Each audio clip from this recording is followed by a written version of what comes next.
Estos son 10 microgramos. ¿Crees que yo sea capaz de verlos? Creo que quizá puedas ver... Ay, bien. Hay una flecha ahí, puedes verla. Sí, La sí, linterna sí. te ayudará. Siento que tengo que grabar esto. No sé cómo. Se parece un poco a un cabello, Sí. uno diminuto, más pequeño que una pestaña. Si quieres medir una fuerza, como el peso de un objeto, la forma en la que siempre se hizo fue medirlo con algunos estándares conocidos. Y el peso estándar más preciso que las personas hemos creado es el kilogramo. Un cilindro de platino iridio guardado en una bóveda en las afueras de París. Réplicas de este kilogramo fueron enviadas a varios países alrededor del mundo para que se usen como estándares de masa. Aquí está K20, el estándar de masa de los Estados Unidos. Y sí, los Estados Unidos son secretamente métricos, solo aplican un factor de conversión para llegar a las unidades de la libertad. Lo que hacemos aquí es una traducción, pero realmente nuestro país utiliza el sistema métrico. ¿No es un poco loco eso? Sí, es estúpido. La incertidumbre en la masa de un kilogramo estándar está en el orden de las décimas de microgramos. Eso es décimas de partes por 1000 millones, o alrededor del 0.000001%. Es bastante buena. Pero hay un problema si quieres pesar algo más liviano que un kilogramo. La incertidumbre aumenta. Este pequeño objeto es una prueba de peso de 50 gramos. Es una masa de referencia. ¿Puedo levantarla? Quizá con pinzas, si no te importa. Claro. Intentamos que no queden huellas digitales. Sí. Tiene un poquito de peso, puedes sentirlo. Un poco. Sí. ¿Y este de aquí qué es? Este es de 10 gramos.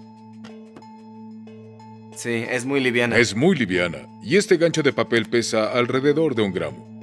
Puedes usarlos como pruebas de masa si estás trabajando en un laboratorio o algo así. Puedes tomar una de estas y las pones aquí. Y puedes mirar la balanza y decir, ok, mi balanza está razonablemente bien calibrada. Ese último dígito puede variar un poco, pero puedes sacar cierta conclusión de si tu balanza es precisa o no lo es.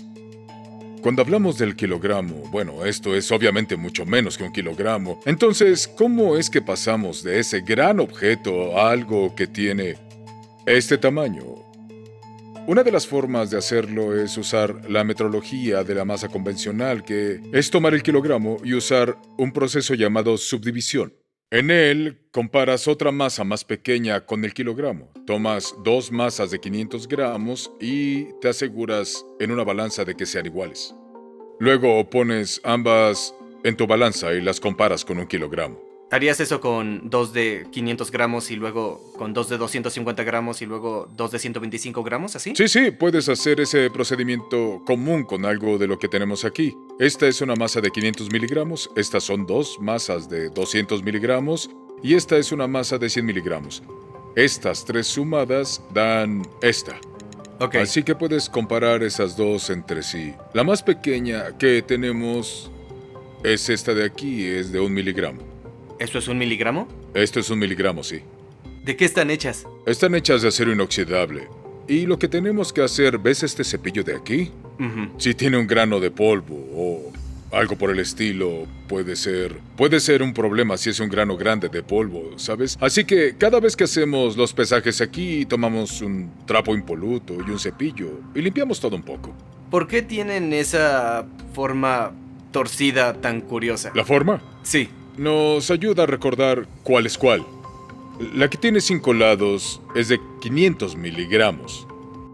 Una de las cosas interesantes sobre esto desde mi perspectiva es que puedes subdividirlo en un rango largo de masas desde 1 kilogramo. Esto es una millonésima parte de 1 kilogramo, 1 miligramo. Puedes subdividir el kilogramo en 1 millón de veces.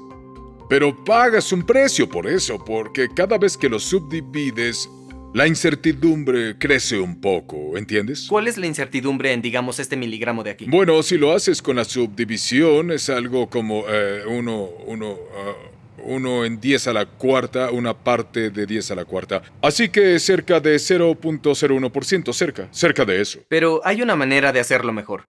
Y eso es gracias al hecho de que el kilogramo ya no está definido por el cilindro de platino iridio en París.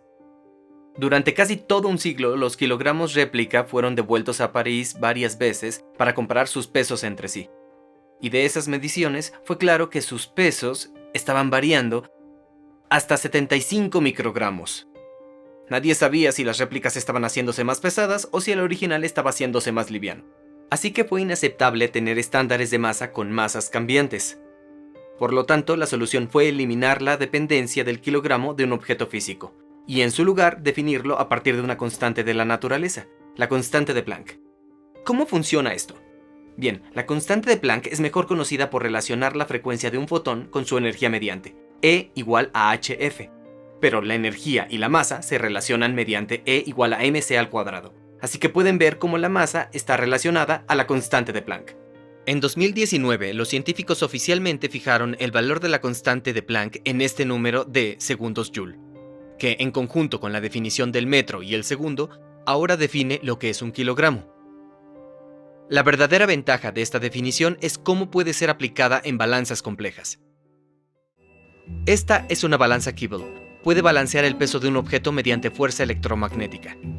Lo genial de esto es que las cantidades eléctricas que se usan en esta balanza pueden leerse de forma muy precisa y en las unidades de la constante de Planck. Así que obtienes trazabilidad directa al pesar algo en esta balanza. Esta es la prima pequeña de la balanza de Kibble. Se llama balanza de fuerza electroestática o EFB. Y es una balanza que fue diseñada específicamente para medir la masa en el rango de lo milimétrico. La balanza Kibble usa un electroimán. Yo uso un condensador que básicamente son dos electrodos de metal a los cuales aplicas una potencia. Y cuando aplicas una potencia hay una fuerza de atracción entre los dos electrodos. Yo aplico una fuerza electroestática al aplicar un voltaje. Aquí puedes ver ese cilindro aquí. Está este cilindro y lo que tiene dentro es otro cilindro, y está uno cerca del otro. Así que tienes este cilindro concéntrico, algo así, y cuando aplicas un voltaje atrae al cilindro que se mueve hacia abajo. Algo así. Al medir las propiedades del condensador y al medir el voltaje que aplicamos, podemos saber exactamente cuánta fuerza tenemos aquí. Y aquí arriba dejamos caer la masa. Comparamos la fuerza gravitacional de la masa con la fuerza electroestática de nuestro condensador. Para conseguir mayor precisión, este laboratorio está ubicado debajo de la superficie terrestre y mantienen la temperatura del aire en unos constantes 20 grados Celsius para evitar cualquier expansión o contracción térmica de los dispositivos. Y todas las mediciones de esta balanza se llevan a cabo en un vacío. Así no hay corrientes de aire ni energía flotante en el objeto desde la atmósfera. Incluso midieron cuidadosamente la aceleración a partir de la gravedad en el laboratorio. Aquí está, debajo de la silla. Aquí está, ese triángulo. Aquí es donde la USGS midió la gravedad absoluta con un perímetro absoluto, 9.801 metros aproximadamente por segundo. ¿Es este laboratorio donde se miden las fuerzas pequeñas con mayor precisión en el mundo? A un nivel de miligramos, o sea, casi 10 micronewtons de fuerza. Sí, esto mide las fuerzas con más precisión que el resto del mundo. Digo esto con confianza. Pero, por supuesto, puedes ir más abajo que eso. Esta es la pesa más pequeña y ni puedes verla. Son 10 microgramos. Cuando piensas en la incertidumbre en un kilogramo, si tomas la constante de Planck en una balanza Kibble y realizas el kilogramo, estás a ese nivel de alrededor de 10 microgramos. Y estos son 10 microgramos, es decir, no puedes... Yo tuve que poner una pequeña flecha aquí, así puedes... Si estuvieras aquí en el laboratorio y miraras con mucha atención, quizás lo verías. Siento que tengo que grabar esto para que la gente vea los 10 microgramos. ¿Sabes? Yo no sé cómo... Se parece un poco a un cabello, uno Sí, diminuto. Más pequeño que una pestaña, ¿no? Sí, más delgado. mucho más, así es. Sí, algo así es la escala de lo que ves, sí. Estoy casi seguro de que puedo capturar esto en video. Trajimos un lente especial con nosotros. ¡Oh, Tenemos sí! uno especial. ¿Un lente especial? 20-24 milímetros macro, porque dije, lo necesitaremos para esto. Estoy intentando encontrarlo. ¡Oh! Puedo verlo. ¡Ah, sí! ¿Lo ves ahí? Sí, lo tienes. ¿Tú hiciste esto? Sí, con muchos problemas. Y luego lo calibré en una balanza. Fue, amigo, de verdad no fue fácil. Cuando ¿te imaginas cómo es intentar trabajar con algo como esto, no? Y razonablemente, esto es lo más pequeño que puedes esperar hacer para algo que sirva de prueba de peso. Y si quieres medir una fuerza más pequeña que esto, tengo aquí estas astillas de hielo.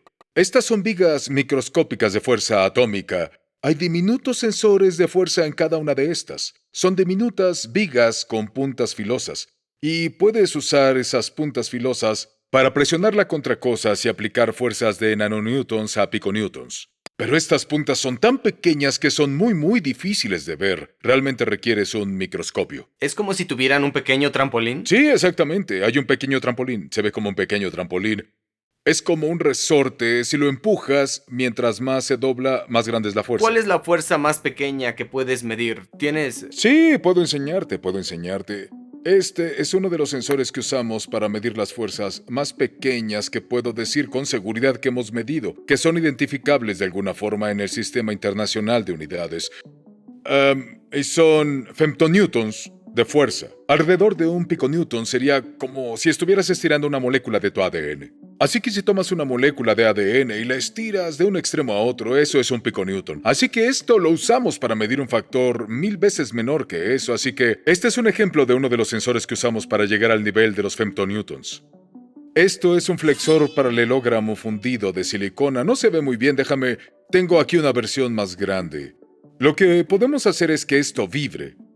Y va a vibrar con un tono realmente puro. Y podemos ver cambios muy pequeños en la fuerza, basados en qué tan lejos esto va a vibrar hacia arriba y hacia abajo. Tengo un pequeño interferómetro láser que mide este movimiento. Así que medimos el desplazamiento de este extremo de aquí, y a su lado tenemos una pequeña fibra óptica que le brinda un ya conocido poder óptico láser.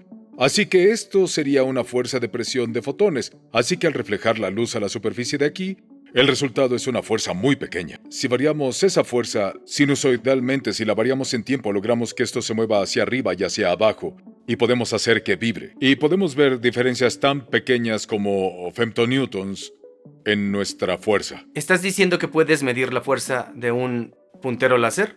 Sí, definitivamente. Sí lo hicimos. ¿Con el brillo de un puntero ahí? Sí. Puede ser aproximadamente 7 piconewtons de fuerza. E insisto, es suficiente como para estirar una molécula de ADN. ¿Puedo hacerte la pregunta fundamental? Sí. ¿Por qué alguien necesitaría medir fuerzas tan pequeñas? Sí, es una buena pregunta. Un par de cuestiones, ¿sabes? Hay varias respuestas diferentes para eso. Una es la relevancia industrial. Quienes manufacturan automóviles necesitan medir la masa de las partículas que salen del escape, particularmente en el sistema diésel. La contaminación por partículas es en verdad algo importante. Así que tienes que ser capaz de medir 50 microgramos de estas partículas para que los estándares ambientales se cumplan. Las medidas de la fuerza de un láser para gente que está llevando a cabo procesos industriales con láser, porque puedes usar esa medición de una fuerza pequeña para calibrar un láser. En lo farmacéutico, a veces hay dosis que son de miligramos. Lo otro que es importante, creo que se relaciona con el corazón de por qué NIST es tan genial, en mi opinión, es que realmente nos ayuda a empujar las fronteras de la ciencia.